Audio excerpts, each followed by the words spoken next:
నమస్కారం NS news కి స్వాగతం. నా పేరు ఉషా. ముందుగా ముఖ్యాంశాలు. చిత్తూరు నగరంలోని కొంగారెడ్డిపల్లె ప్రభుత్వ ఉన్నత పాఠశాలలో విద్యార్థులకు అన్నదానం కార్యక్రమం నిర్వహించారు. అనంతరం కేక్ కట్ చేసి జన్మదిన శుభాకాంక్షలు తెలియజేశారు. అనంతరం అక్కడ పనిచేస్తున్న వంట మనుషులకు దుస్తులను అందజేశారు. ఈ సందర్భంగా నిర్వాహకులు పురుషోత్తం మాట్లాడుతూ శ్రీ వరసిద్ధి వినాయక స్వామి ఆశీస్సులు ఎల్లప్పుడూ తమిళనాడు సీఎం విజయ్కు ఉండాలని, నిరంతరం ప్రజలకు మేలు చేయాలని కోరారు. ఈ కార్యక్రమంలో ధనుష్, కిరణ్ బాబు, రోహిత్, గురు, యశ్వంత్, భరత్ పాల్గొన్నారు.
ముఖ్యమంత్రి శ్రీ జోసెఫ్ విజయ్ గారి 52వ జన్మదిన శుభాకాంక్షల తరఫున చిత్తూరు పట్టణంలో విజయ ఫ్యాన్స్ మరి కొంగారెడ్డిపల్లి యూత్ తరఫున వారికి 52వ జన్మదిన శుభాకాంక్షలు తెలియజేస్తున్నాం.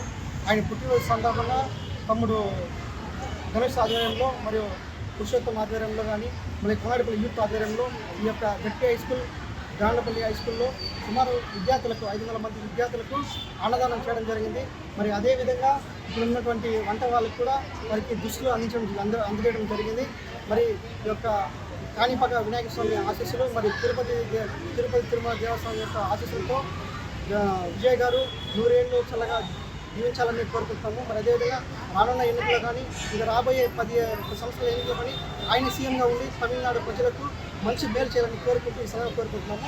మరి అదేవిధంగా కేక్ కట్ చేయడం జరిగింది. మరి అదేవిధంగా పొద్దున కాణిపాక వినాయక స్వామి దేవస్థానంలో కూడా వారికి ప్రత్యేక పూజలు నిర్వహించడం జరిగింది. మళ్ళీ సాయంత్రం ఇదే విధంగా ఇక్కడ బస్టాండ్లో బస్టాండ్లో కూడా ఆయనకి కేక్ కట్ చేయడం. మరి ఇదే విధంగా నేను కూడా ఒకటి ఆ దేవుడు కూడా ఆయన 100 ఏళ్ళు చల్లగా ఉండి మరి తమిళనాడు ప్రజలకు మరిన్ని మేలు చేయాలని ఈ సందర్భంగా కోరుకుంటున్నాను. ధన్యవాదాలు. ఈరోజు గాండ్లపల్లి స్కూల్లో జరుపుతున్న విజయ్ ఫ్యాన్స్ అసోసియేషన్ భావన అండ్ ధనుష్ అన్న ఆర్గనైజ్ చేసి ఆ పిల్లలకి అన్నదానం చేశారు. ఈరోజు జరుపుకున్న 52 పుట్టినరోజు మా ప్రియతమైన నాయకుడు జోసెఫ్ విజయ్ తమిళనాడు సీఎంగా ఎన్నో సినిమాలు చేసి రాజకీయాలకి సర్వేకరణ చేసి గెలిచి యూత్ మెజారిటీతో గెలిచి ప్రజలకి సేవ చేశాడు. అలాగే మా ప్రెసిడెంట్ శరవణ అండ్ పురుషోత్తమ్కి థ్యాంక్స్ చెప్తున్నాం. Okay, all celebrate. 52வது பிறந்தநாளுக்காக அன்னதானம் கண்டக்ட் பண்ணோம் இங்கே சித்தூர் காண்லப்பள்ளி ஹைஸ்கூலில், ஆந்திர மாநிலம். ஸோ நாங்கள் என்ன சொல்ல விரும்புகிறோம்னா, விஜய் அண்ணா சார்பில் நாங்கள் அன்னதானம் முன்னிட்டு நல்லா பண்ணோம், எல்லாமே நல்லா ஆச்சு. விஜய் அண்ணா ஒன்று சொல்லுவார், எல்லாருக்கும் உதவி பண்ணுங்கள், அதுதான் பெரிய செலிப்ரேஷன். ஸோ அந்த செலிப்ரேஷனை நாங்கள் இந்த மூலியமாக பண்ணோம். ஆந்திர மாநிலம் சித்தூர்லேயும் நாங்கள் பண்ணுறோம். ஸோ எங்களோட காணிப்பாக்கம் விநாயகரோட அருளும் அப்புறம் திருப்பதி ஏழுமலையனோட அருளும் கண்டிப்பாக எங்கள் விஜய் அண்ணாக்கு இருக்கும். எங்கள் விஜய் அண்ணா 100 வருஷம் நல்லா வாழணும், நல்லா எல்லாருக்கும் மக்களுக்கு நல்ல சேவை செஞ்சு நல்ல தமிழ்நாட்டை நல்ல முன்னுக்கு கொண்டு வந்து மற்ற நாடுகளையும் அதை பார்த்து இன்ஸ்பயர் ஆகி நல்லபடிக்கு போனோம். அதுதான் அன்னதானமும் நல்லா பண்ணோம், அன்னதான காரியக்கிரமும் நல்லா நடந்துச்சு. ஸோ அதனால் விஜய் அண்ணாக்கு வெரி ஹாப்பி பர்த்டே நாங்கள் எல்லோரும் எங்கள் சித்தூர் விஜய் ஃபேன்ஸ் சார்பாக சொல்கிறோம். சாயங்காலம் 6 மணிக்கு மேலே கேக் கட்டிங் கூட கண்டக்ட் பண்ணுறோம். ஸோ விஜய் அண்ணா எங்கே இருந்தாலும் நீங்கள் நல்லா வாழ்க அண்ணா. ஹாப்பி பர்த்டே விஜய் அண்ணா.